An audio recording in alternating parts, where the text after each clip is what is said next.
Hi guys, welcome back to my channel. I am so excited for this video because I am finally going to be sharing my breastfeeding journey. I'm very excited for this video because it's been a long time coming. So Adalia is a year and a month old now, and she is just thriving, and she's trying to run now. So she's a little tornado. Just wherever she goes, you know she was there. She leaves her mark of a mess, and I'm just loving it. I'm just enjoying the journey. It's definitely a learning curve because let's just say she has some unique personality traits that don't make it very easy to just, I don't know, look the other way or whatnot. But sometimes I'm just like, help me, Jesus, help me, Lord, please.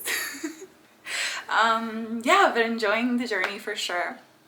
I know it's been 4 or 5 months since I last uploaded a video, but I am here now, and I'm gonna try my best to upload a little more often, just of certain stuff, that I'm going through, or just our journey in general. So there is exciting news coming up, but I'll share that in the next couple weeks or so. Yeah, but for today, this is the video of breastfeeding. If you're not interested in this, you can just go ahead and exit this video because I am going to be sharing personal details of my anatomy. So physical features of mine that if you know me personally and you're like, ooh, I don't want to know that about Kim, you can just exit now. The reason I am going to share intimate stuff about myself is because I do just want to put myself out there and be vulnerable for fellow mamas, just to encourage you and for you to know that you are not alone in this journey.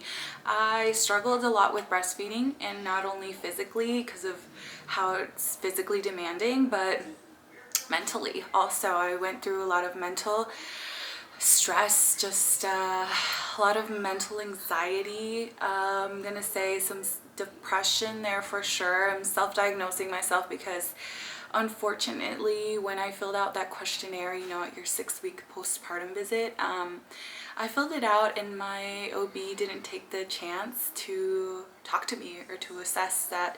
And me being very, like, I don't know, just always positive and stuff, I didn't feel, the opportunity, like she presented the opportunity for me to be open with her and tell her what I was going through. So I didn't. I just, just went to the visit for her to check me, and that was it. Yeah, I didn't take the initiative to open up about anything that I was going through. And so, I filled out the questionnaire. I was very honest. I put, some yeses on there about what I was going through, and no one reached out. So safe to say I'm seeing someone else as OB. But, and also because she didn't even want to see me for my 6-week visit. COVID, was very new here at the time, and so everyone was being just like super extra cautious, and they called me and they were like, hey, we want to just cancel your 6-week visit.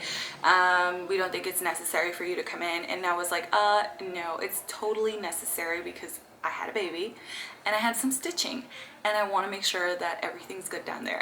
So I insisted, and so they ended up seeing me. But anyway, that's beside the point. Don't want to make this video super extra long, but yeah, so that's mainly why I'm making this video, is for you as a fellow mama to not feel like you are alone, because I felt like I was alone through this. And my husband, reminded me that just because not a lot of people talk about the struggles that come with breastfeeding, it doesn't mean that they didn't go through it. And so that's why I want to do this. Also, recently I had a conversation with my eye doctor, my optometrist. I just found her not too long ago. I was seeing someone else in the area, and then I was like, you know what, let me venture out. Let me see who else is out there as an optometrist.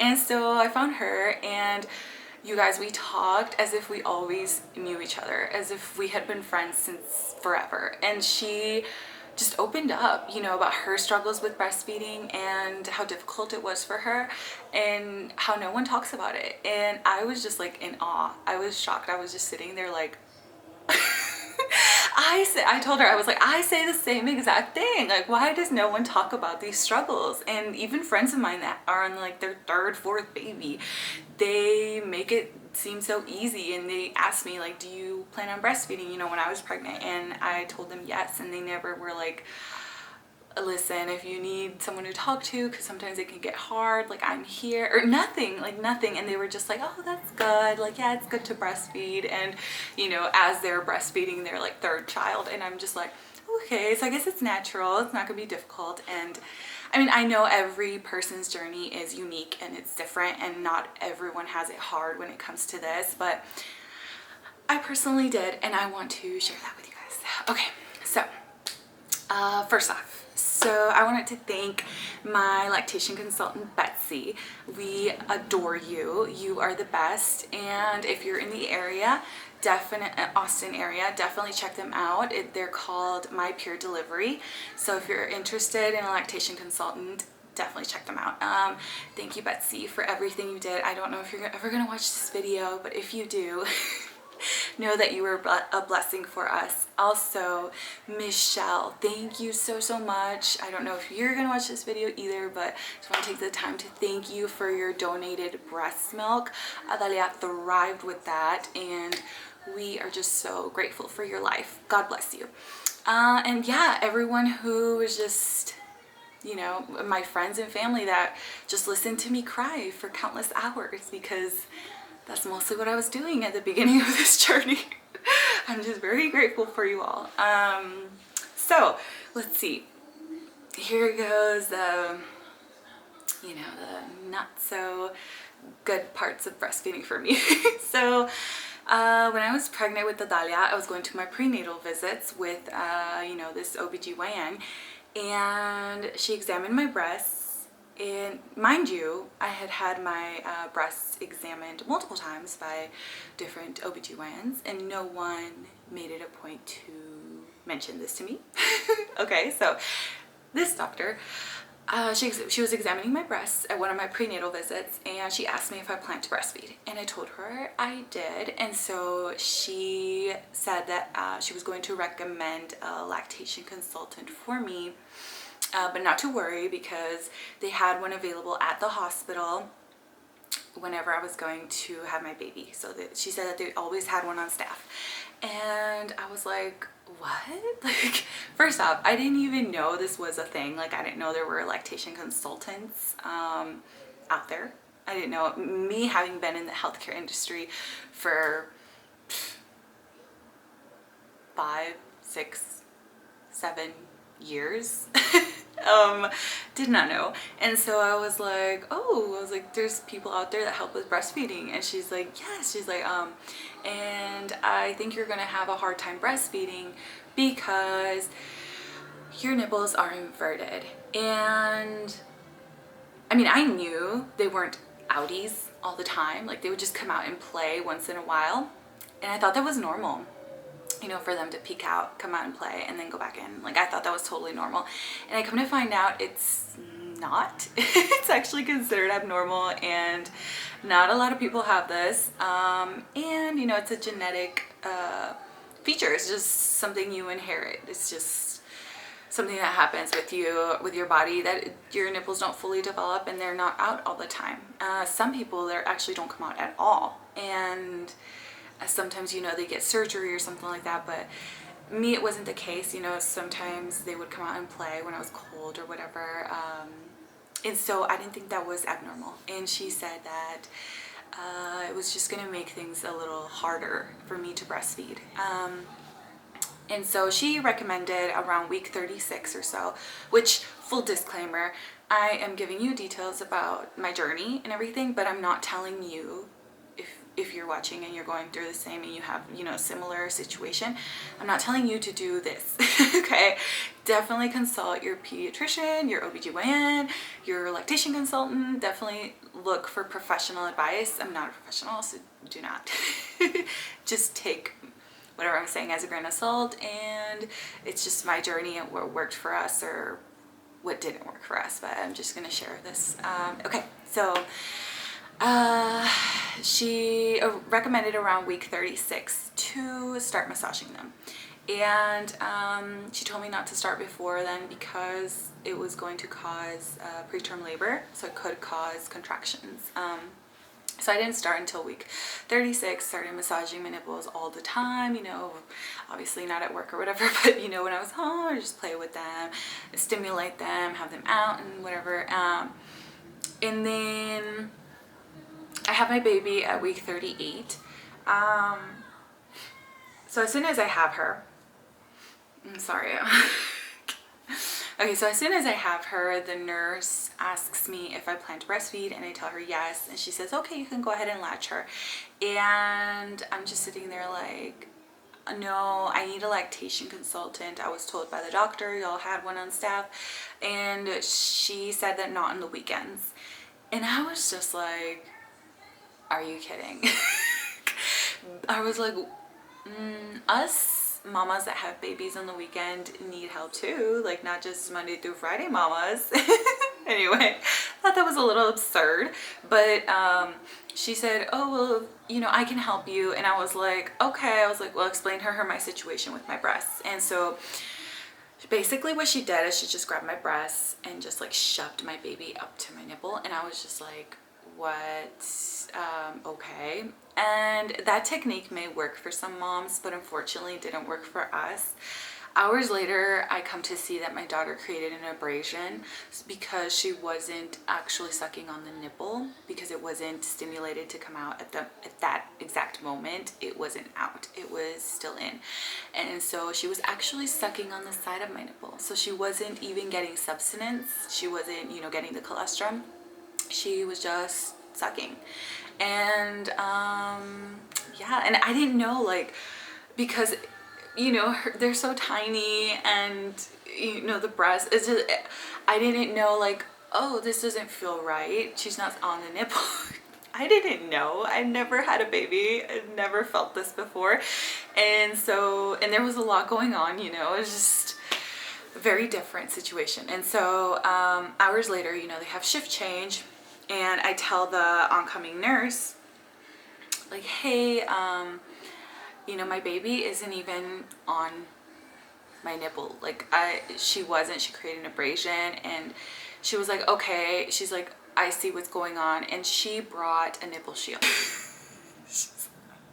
Sorry, my daughter is in the other room, and she's like, Mom. Like, she's not literally saying mom, but you know, she's like at the door.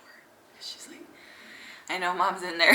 Anyway, okay, but daddy's with her, so she's fine. So the nurse brings in the nipple shield, and she brings in the Lanzano cream, and not a good combination. So I had bought the Mother's Love nipple cream and the Earth Mama nipple cream, which are amazing. I highly recommend them. I just didn't bring them with me to the hospital. I didn't bring my breast pump, nothing. I just didn't think I was going to need them. I knew because of my nipples not being out all the time, I was going to have some, you know, difficulties breastfeeding, but I thought it was going to come natural, and I was just, you know, gonna struggle a little bit, but it was gonna be fine. And it wasn't. It wasn't. I had a couple struggles. And so anyhow, she comes in with that, those products, and the nipple shield worked to an extent. So it worked okay, but I was in a lot of pain. So my nipples were so raw, and they were bleeding because my daughter's latch was so strong. They were just very raw and bleeding. And so it was very painful to, you know, massage my nipples out and then put the nipple shield on and then have her latch on. It was just very painful, like to the point where I was shaking and like crying as I was breastfeeding. And some of you may think like, oh, well, why did you breastfeed, and why did you put yourself through that? Why didn't you just quit? So just because it's hard, and just because it was mentally challenging. Doesn't mean I wanted to quit. Like, it doesn't mean that, I don't know. And it also, you can't guilt us for trying so hard to make this work, because to an extent, like, I feel like, honestly, I just was really, really hoping this would work, and I just kept trying and didn't give up, because of the antibodies and the amount of nutrients that babies just cannot get through formula. Like, they just can't. And if my body can or is somewhat cooperating to provide this for my baby, I'm going to try. I'm going to try a lot. So and I just don't give up with stuff like this, like with giving birth naturally. I really feel, anyway, okay, moving forward. Okay, so we tried that, and then they were taking my baby back to do glucose monitoring every 3 to 4 hours, just because I did have gestational diabetes. So they were doing that, and when they would take her back, I didn't know this at the time, but I later found out that day that they were giving her formula. And so when they were bringing her back to me, she wasn't really hungry, and like, I would try everything. I'd make her uncomfortable, take all her clothes off, just to have her with her diaper on, and she still didn't want to latch on. And I was just like, what is going on? And I know the nurses didn't do it with ill intent. I'm pretty sure they didn't. I know they just saw how much in pain I was and how my nipples were so raw. They were just trying to help, but unfortunately it didn't really help the process. Because the more you stimulate your breasts, the more you latch your baby on and you have that skin to skin, they say the more you are going to be producing, my camera's saying something.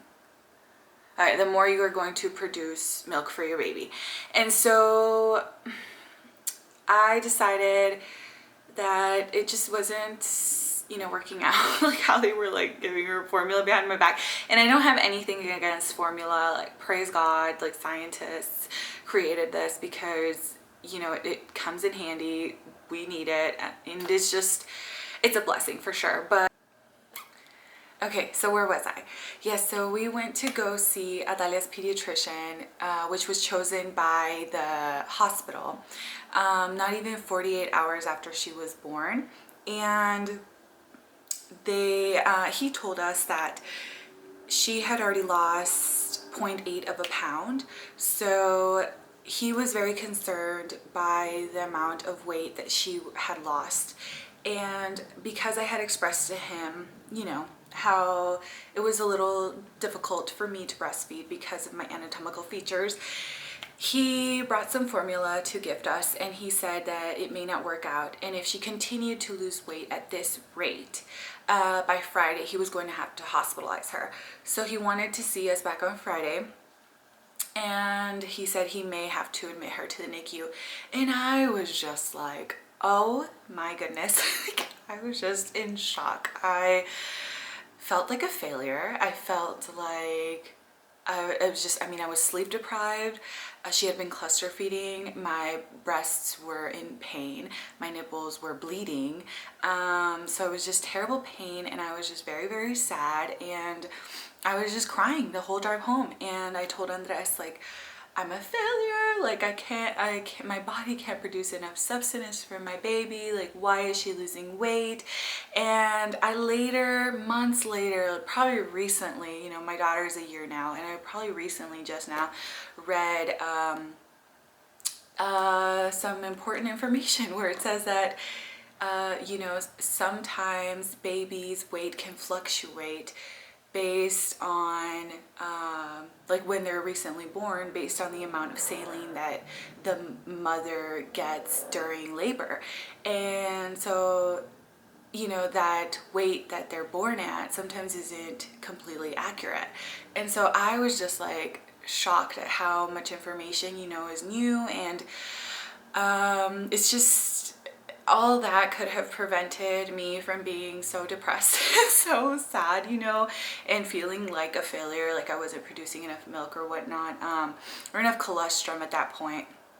So I went home and started pumping, and I realized that I was making almost an ounce of colostrum, and I know now that that's actually good. And I thought at the time that it wasn't enough. You know, I thought I was supposed to be overproducing, and by Wednesday my body reacted, you know, to the stimulations of my baby and everything, and I started to produce actual milk. So not just cholesterol, but actual milk. And you know, I thought everything was going well.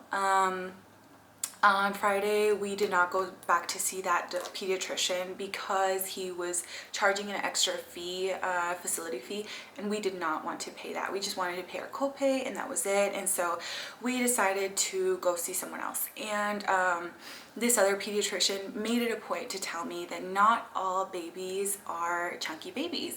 Not all babies have rolls. You know, there are long and lean babies, and Adalia looked like she was going to be one of those babies, and that was perfectly fine, and that she looked perfectly healthy.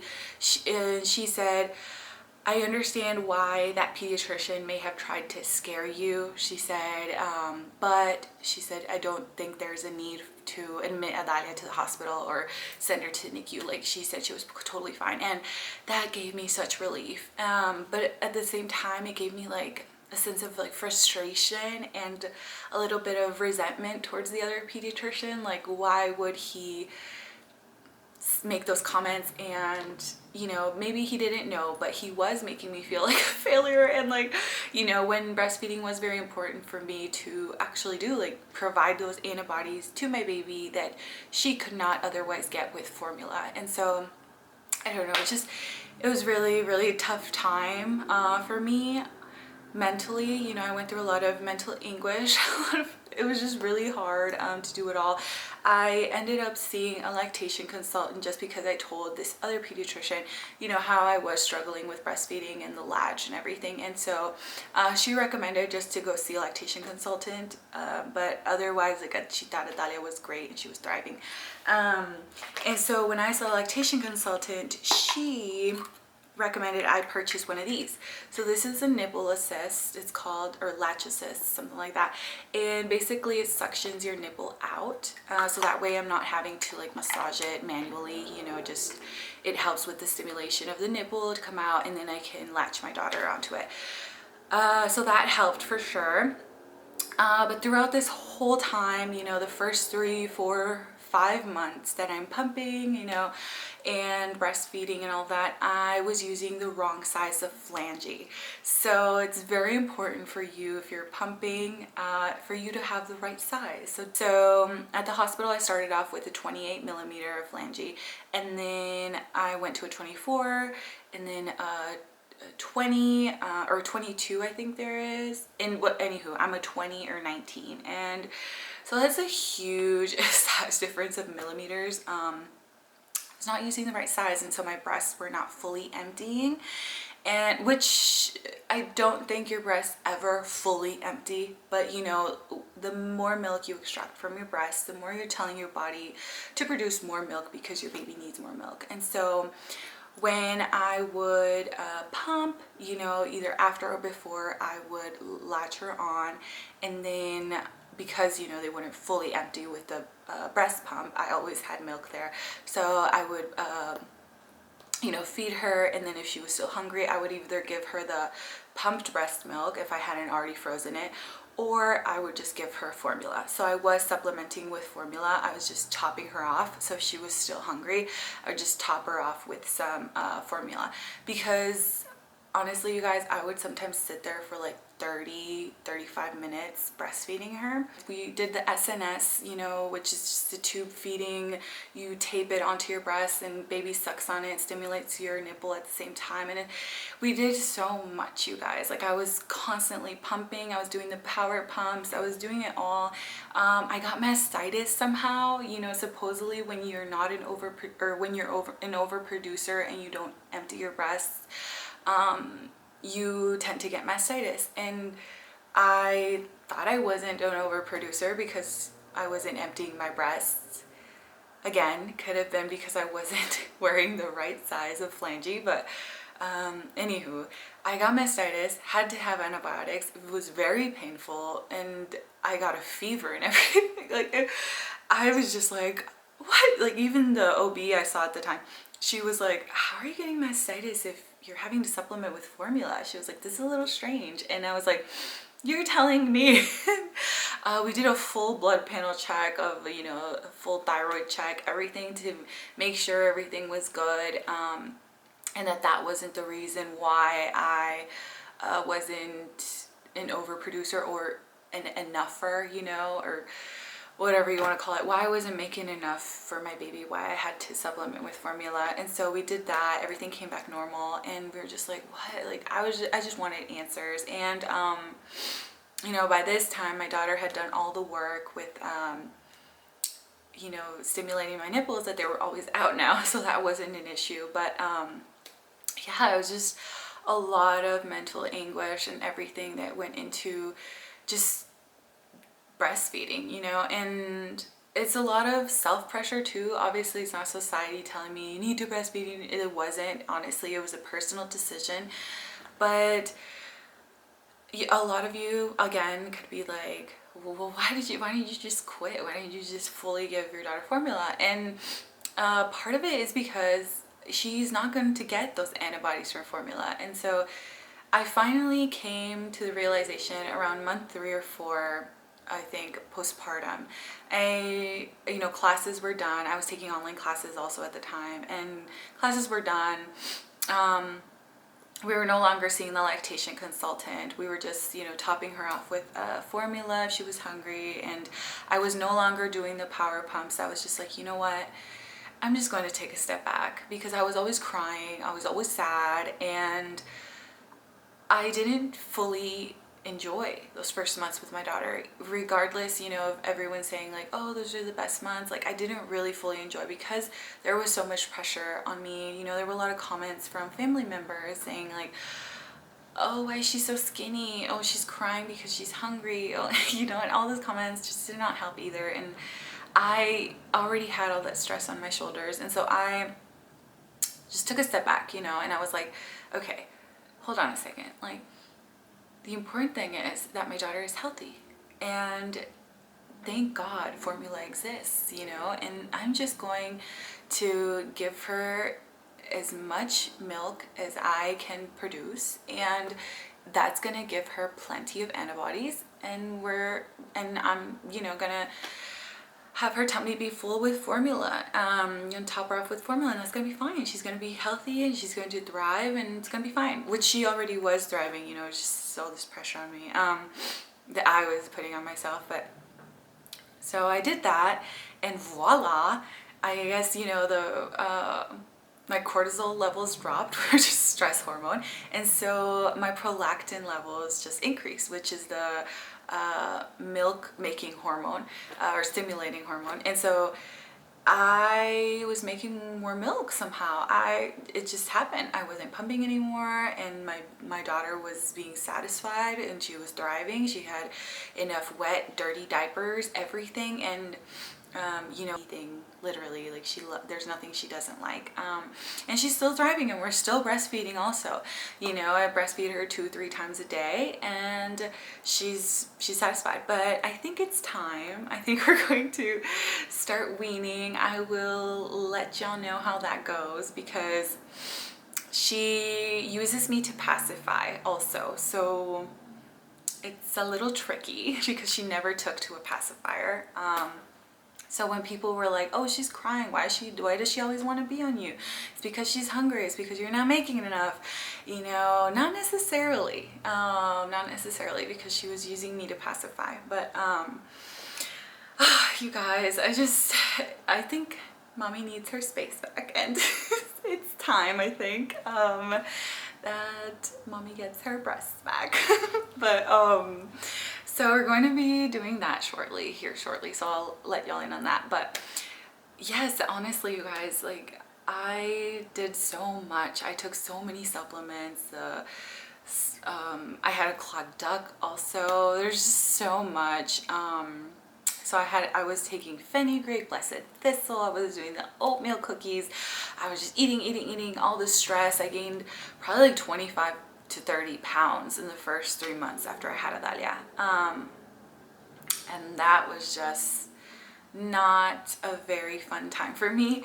And I just wanted to share that side of things because I know not a lot of people talk about it, and I want to tell you as a mama, you fellow mama out there, if you are going through this or you went through this, I would love to hear your story. Leave it down in the comments below. I would love to read that and be able to, you know, reach out to you. You are not alone through this. You are chosen for that baby, okay? And you, either whether you breastfeed or whether you decide not to breastfeed, whether you pump or you don't pump or you just formula feed, that does not make you less of a mother. And I just want you to know that you are chosen, you are no less of a mother, you are perfect, and you are doing the best you can. And that's very grateful I went through this journey, because I can reach out to you and tell you that you can get through this, you're gonna do it. And whether you decide to stop breastfeeding because it's just not working for you and your little family and your mental health is more important, props to you, I support you. Or whether you continue to breastfeed, I support you too. This is amazing regardless of what you choose to do. Don't forget to subscribe. I will upload my next video about my breast pump and some other little things. If I forgot to talk about anything, I will include that in the next video. So I can't wait to see y'all soon. Bye.